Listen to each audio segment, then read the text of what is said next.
శ్రీ రాధా మనోహర్ దాస్ స్వామీజీ చెప్తూ ఉంటారు. అదే చేస్తారు, అదే చేస్తున్నారు.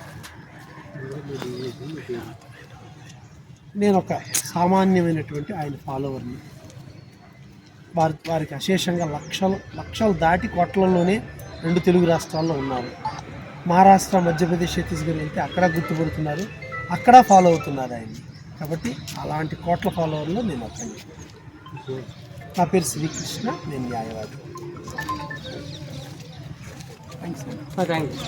వాళ్ళని సంకల్పం చేశాం కొన్ని నెలల క్రితం.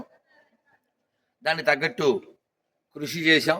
చాలా ఓరుగల్లు పట్టణంలో చుట్టుపక్కల గ్రామాల్లో కార్యక్రమాలు చేసి అందరికీ పిలిచాం. ఆ విధంగా మన హిందూ బంధువులందరూ కూడా మా పిలుపుని అనుసరించి, మా ఆహ్వానాన్ని మన్నించి దివ్యంగా భవ్యంగా వచ్చి, ఎవరు భోజన కాలం దాటితే ఉండరు, కానీ ఓరుగల్లు వాళ్ళకి ఓపిక ఎక్కువ. మధ్యాహ్నం 3 దాటినా సరే వీళ్ళు 3 పాడైపోకుండా అలా కూర్చున్నారు. శివస్వామిజీ అన్నారు, స్వామి చూసారా, మీరు లేవమన్నారు లేచారు, లేకపోతే లేవరన్నారు. Give the big hand to the Orugallu Hindus. So మన అది కూడా ఈ చారిత్రాత్మకమైనటువంటి ఈ గడ్డపై కాళోజీ లాంటి మహానుభావుడు పేరు కలిగినటువంటి ఈ కళాక్షేత్రంలో మేము మా నోట్లో నాంతూనే ఉంది కాళోజీ కళాక్షేత్రం, కాళోజీ కళాక్షేత్రం. మా సంస్థ అభయ హిందూ సేన యొక్క ఉద్దేశం ఒక్క మొక్కలో నీతి కలిగిన భీతి లేని హిందువులు ఉండాలి. ఇది మా ప్రధాన ఉద్దేశం. నీతి లేని హిందువు బతికిన ఒకటే, సచిన ఒకటే, వాడు వేస్ట్, వాడు నేమ్ సిక్ అంతే, వాడేం ఫాలో అవడు.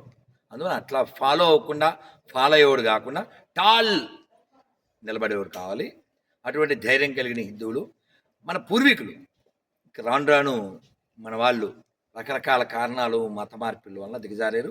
వారందరినీ మళ్ళీ పునరేకీకరణ చేసి అందరూ ఒకే మాట మీద నిలబడి ఈ ధర్మం కోసం, ఈ దేశం కోసం, ఈ సంస్కృతి కోసం మన పూర్వీకులు ఇచ్చిన వారు చేసిన త్యాగాలను మర్చిపోకుండా నిలబెట్టాలని అభయ హిందూ సేన కోరుతూ, ఈ ఓరుగల్ గడ్డపై హిందువులందరినీ సమైక్యపరచడం కోసం, హిందువులందరినీ మళ్ళీ దేశం ధర్మం కోసం ఆలోచించేలా చేయడం కోసం మా ప్రయత్నం. ఈ వచ్చిన జనాన్ని బట్టి, తిన్న భోజనాన్ని బట్టి, అంటే ఖర్చు అయింది వండిన దానికి, తింటేనే కానీ ఆనందం. కాబట్టి ఈ జనము, ఈ భోజనము, ఈ కార్యక్రమం, ఈ సభ విజయవంతమైంది అని చెప్పడానికి నిదర్శనం. జై శ్రీరామ్, జై శ్రీరామ్, జై శ్రీరామ్, జై శ్రీరామ్, జై శ్రీరామ్. రాధా మనోహర్ ప్రభుజీకి జై. ఖాతారు వెళ్ళి తెలుసా నీకు? ఎప్పటిదాకా ఏం చెప్పినా మనం అంతా ఎక్కడ వాళ్ళమని చెప్తే